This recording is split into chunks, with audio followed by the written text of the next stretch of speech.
অনেকটা নিশ্চিন্তেই বসবাস করছিলেন ভারতে আওয়ামী লীগ সভানেত্রী শেখ হাসিনা। ইভেন তার দেখা দেখি আওয়ামী লীগের অনেক নেতাকর্মী এই মুহূর্তে ভারতে পলাতক অবস্থায় আছে।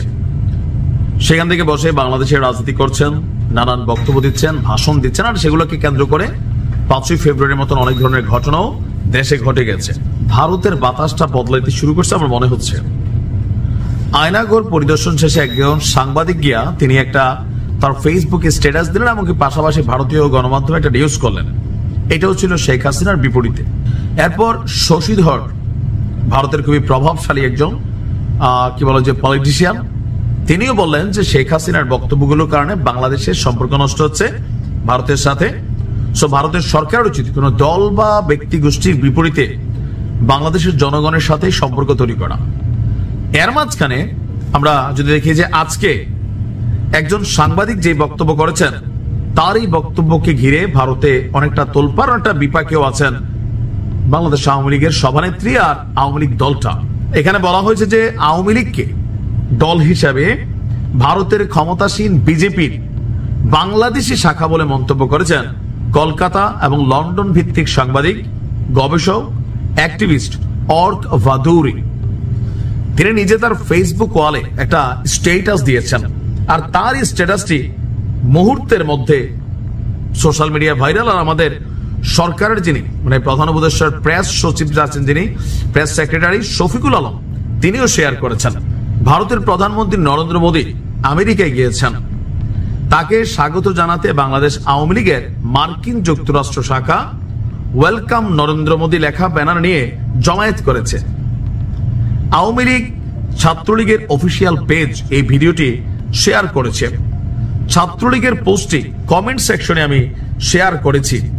তিনি বলছেন যে বিজেপি এবং আওয়ামী লীগ এখন আর আলাদা দুটি দল না, আওয়ামী লীগ বর্তমানে বিজেপির বাংলাদেশের শাখা।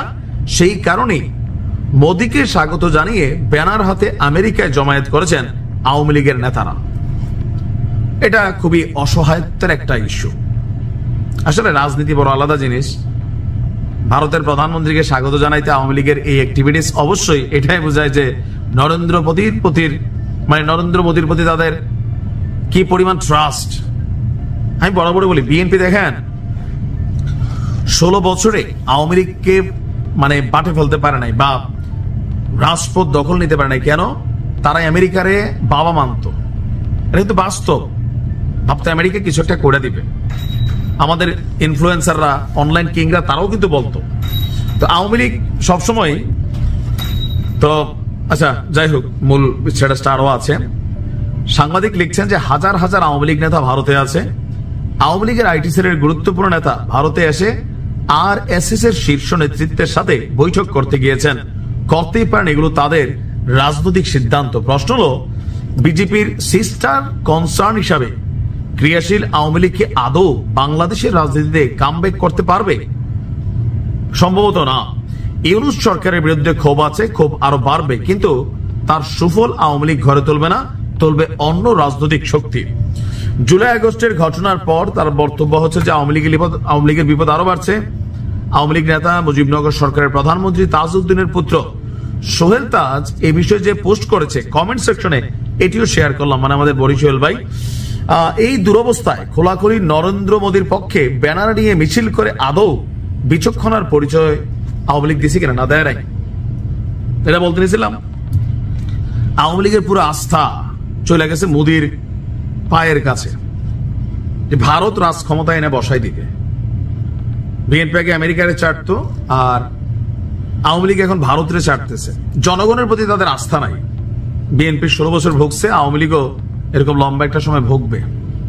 দেখেন, জনগণই ক্ষমতার উৎস, জনগণই ক্ষমতার শক্তিগুলো প্রতিদিন রাজনৈতিক নেতারা বলে খালি মাঠে সবাই গোল দিতে পারে। বিএনপি এখন দিচ্ছে না ভাই, মানুষের অভাব নাই। কই ছিল এত বছর? আওয়ামী লীগের ভয় মাঠে নামে নাই। কারণ আওয়ামী লীগ কই গেছে? বিএনপির ডরে মাঠে নামে না, জামাতের ডরে নামে না, ইউনূসের ডরে নামে না। তারা জানে জনগণ তাদের পক্ষে নাই, এই জন্য বিদেশিদের কাছে ধন্যবাদ দেয়। আমার কাছে এগুলো ন্যাক্কারজনক ঘটনা মনে হয় যে ভারতের, পাকিস্তানের, আমেরিকার, চীনের এদের ঠ্যাং চাইটা যদি ক্ষমতায় আসা লাগে, এদের ক্ষমতা মানে রাজনীতি না করাই ভালো এই দলগুলোর। জনগণকে প্রায়োরিটি দেন, জনগণকে মূল্যায়ন করেন। জনগণকে আমরা মূল্যায়নের ভাষা কি? যে এই দল ক্ষমতায় সে লুটপাট শুরু করি, এলাকার মানুষের থেকে চান্দাবাজি, বাজারহাটি যারা নেই, দখল দেই, গাড়ি ড্রাইভার, সিএনজি ড্রাইভার, রিক্সাওয়ালা, ফকিন্নি, যে যেমনে পারি যারা লুট করার, তো জনগণ পক্ষে কেমনে থাকবো বলেন? লোকালি মানুষ তো বিরক্ত এগুলাতে, বছরের পর বছর কেন লুটপাটের খেলায়। এখনো কিন্তু বদলায় নাই আমাদের চরিত্র, এখনো বদলায় নাই। জনগণের পক্ষে কথা বলেন, জনগণের কল্যাণে কাজ করেন, ভালোর জন্য কাজ করেন, তাহলে জনগণ আপনার পক্ষে থাকবে।